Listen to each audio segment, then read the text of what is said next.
Ladies and gentlemen, you're welcome to today's episode of Story Time. Our topic for today is, in life, everything has its time.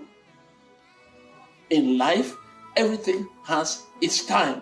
It is difficult to make it happen how and when you want, because you'll be forcing things to happen.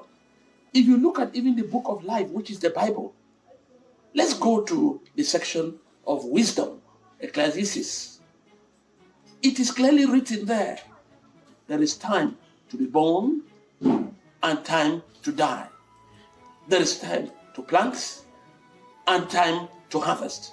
There is time to cry. There is time to laugh. There is time to be quiet. There is time to speak. And there is time to find. There is time to lose. Let me give you even an illustration of the yesteryears. To get light in the house yesterday, you will use, for example, a tili lamp. But today, it is solar. Yesterday, it was a charcoal iron for you to press your dresses. Today, it is electric iron. Yesterday, it was the telegraphic money order, which was called mandat. Today, you talk of Momo. Yesterday, it was the ancient telephone, the landline, but today you are talking about the cell phone. So, you see from that illustration that you cannot force things to happen. Let me give you examples of forcing things to happen. Many persons today want to live on the fast lane. And because you want to live on the fast lane, a big house today, a big car today, luxuries today, all happening at once, you want to force things to happen. That is why we are talking about a lot of embezzlement, a lot of corruption, and a lot of fraud in our society today. Because people want to live on the fast lane, they are forcing things to happen. You push and it leads to embezzlement, to fraud, and to corruption. Look at what is happening today. Because people want to force things to happen. There is scamming. Scamming all over the place, which is a new way of life. And of course, most of you out there do understand. Scamming among the youths and scamming even among the elders. I will tell you also, give you another example of trying to force things happen. In the 60s, when we were in primary school, there was this boy who was a very good football player. But then he wanted to be excessively good. And those days, they were talking of charms and so on, rings and chains. And the very popular name was De Lorenz in India, where people used to order chains and rings. This boy ordered a chain from De Lorenz. And it came. He was using it to play football. And I bet you he was very exceptional. But in the end, what did he receive? Madness. He became mad at a point, moving in the streets without clothes, and they were keeping him in confinement. Ladies and gentlemen, when we talk about forcing things, have you not seen cases where people are going into forced marriages? Parents want their children to get married to particular boys and girls from a particular family, or from a particular background, or from a particular tribe, or from a particular status. Of course, the cases of forced marriages, they abound. And these forced marriages have always led to frustration and to divorces. Look at some parents. They want to force their children into particular professions. You want your child to become a doctor, a lawyer, an engineer, and so on. Because in our minds, those are the prestigious professions. Parents are forcing their children to read the sciences, to read this, to read that, and to read that. And a lot of those cases have sent children crashing. Because you want to force the child go into a profession or or give the child an orientation into an area which is not that child's passion. My dear brothers and sisters, another area I would like to use about forcing in our society is this tussle for chieftaincy.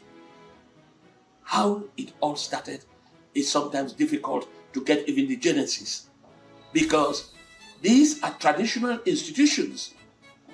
You knew that it had to come from a particular lineage. But today, chieftaincy is for sale because people are forcing it with money and with positions. So, ladies and gentlemen, I am telling you today that forcing things is detrimental. Let me tell you how detrimental it could be. It could cause a lot of resistance and frustration. What do I mean by that? When you keep forcing and it is not going, and you are forcing and forcing, you start getting tired about it. You start getting frustrated about it. Ladies and gentlemen, do you know that when you are over forcing things and forcing, you miss opportunities? Because when you are forcing in a particular direction, your eyes are closed to other opportunities, and you miss those other opportunities which are there available. Remember, it is said that when a door closes, a window opens. So why keep forcing when there are other opportunities around you? There is a natural flow the way God has made creation. When you are forcing, you are disturbing the natural flow of events. Oh, yes. Then I also want to tell you that when you are forcing, it causes a lot of strained relationships, especially in love affairs. A boy is not accepting it. You are forcing. You must be my master. You must be my this. You this. Or the girl, the same thing. When you keep forcing, it becomes even very irritative at one point. And in these affairs, when you force, I bet you, it will only lead to a crash. Sometimes when you force, people will you push people into pretense. And when they are pretending about a relationship, I bet you the outcome can be very disastrous. Therefore, what can we do? Ladies and gentlemen, some panacea for it. You accept what you cannot control in life. I beg you. What you cannot control, accept it. Focus on what you can do, not what you cannot do and you want to force. In the face of this kind of a situation, let go the idea that things must happen a certain way. People have grown up to know that, well, that's what you get for B. This is the pattern. Maybe when you come out here, you enter for here, you go so, you go for so. No. Let go the idea that things must happen in a particular pattern. How many persons out there, for example, knew that a woman selling vegetable in the market could travel abroad? How many persons?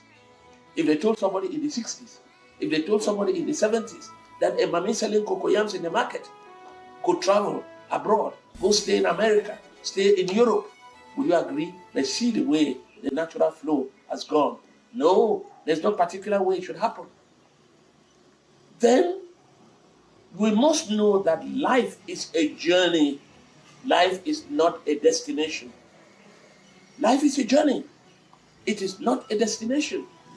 So embrace the process.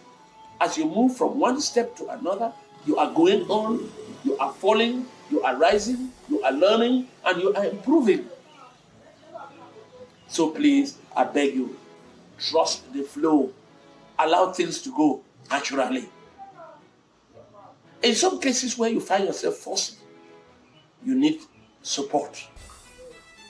You need to seek the services of a therapist. You need to seek the services of a counselor. Sometimes when you try to force things and they're not happening because you are just one-sided, you are looking only at one direction, sometimes you lose your mind and sometimes you cannot think straight. So you need the services of a therapist, somebody who can talk to you and bring you to reason, a counselor who can do same. So, ladies and gentlemen, one lesson we should know and keep down is that you cannot force the way things will happen. You can only go a little distance. And I want to assure you, all of you out there, take it from me, if you force it, you will break it. Whether you like it or not, look at your children, look at people around that you have tried to force into things. You force it, you will break it. Have you not followed what Lady Nico Barga said? Welenga. That word, welenga. He said, if you want to straighten a bended tree, the tree go welenga, oh, it go welenga. So if you force it, you break it. Don't fall into that trap. I love all of you out there.